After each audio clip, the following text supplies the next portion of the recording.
செய்தியை பார்க்கிறோம். தமிழக சட்டமன்ற தேர்தலுக்கான பணிகளை அரசியல் கட்சிகள் தீவிரமாக தொடங்கி இருக்கக்கூடிய நிலையில் காங்கிரஸ் கட்சி தரப்பில் இருந்து நாளை முதல் விருப்ப மனு பெறக்கூடிய பணிகள் தொடங்கப்படுகின்றன. விருப்ப மனு அளிக்கக்கூடியவர்கள் நாளை முதல் அதனை தாக்கல் செய்யலாம் என்று காங்கிரஸ் அறிவித்திருக்கிறது. கூடுதல் தகவல்களோடு செய்தியாளர் தமிழரசு இணைந்திருக்கிறார். அவரிடம் பேசலாம். தமிழரசு, இப்போ 3 மாதங்களே தேர்தலுக்கான காலங்களாக பார்க்கப்படுகிறது. தற்போது தமிழ்நாடு காங்கிரஸ் அதனுடைய பணிகளை தொடங்கியிருக்கு. விவரம். காயத்ரி, தமிழக சட்டமன்ற தேர்தல் களம் சூடுபிடிக்க துவங்கியிருக்கிறது.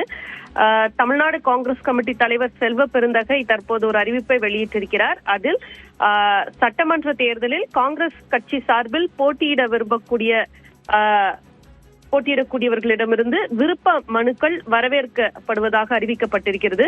குறிப்பாக 2026ஆம் ஆண்டு சட்டமன்ற தேர்தலில் காங்கிரஸ் கட்சி சார்பில் போட்டியிட விரும்பும் காங்கிரஸ் கட்சியின் உறுப்பினர்களிடமிருந்து 234 சட்டமன்ற தொகுதிகளுக்கும் விருப்ப மனுக்கள் வரவேற்கப்படுவதாகவும் கட்டணமில்லா விருப்ப மனு படிவத்தினை நாளை முதல் வரும் 15ஆம் தேதி வரை தமிழ்நாடு காங்கிரஸ் கமிட்டி தலைமை அலுவலகம் அல்லது மாவட்ட காங்கிரஸ் கமிட்டி அலுவலகத்தில் பெற்றுக் கொள்ளலாம் என தெரிவிக்கப்பட்டிருக்கிறது.